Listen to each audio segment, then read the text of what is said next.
Good morning. দেখুন তো সকাল সকাল খুব সুন্দর একটা দৃশ্য।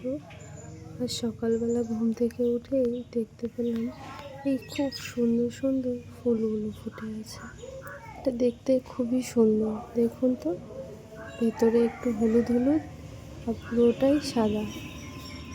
এই গাছটা এর আগে কোনোদিন দেখানো হয়নি, আজকে আমি প্রথম দেখালাম। কিন্তু কি জানি না, এই গাছটার পাতাগুলো পচে পচে যাচ্ছে। আচ্ছা, এটা কী দিলে ভালো হবে? কেউ যদি জেনে থাকেন আমাকে জানাবেন। গাছটা খুব সুন্দর, তাই না? আর ফুলটাও ফুটেছে, খুবই সুন্দর। চলুন একবার কাছের থেকে দেখাই। এই যে ফুলটা, কি সুন্দর না? সকাল সকাল যদি এরকম দৃশ্য দেখা যায় তাহলে কার না মনটা ভালো হয়। এই যে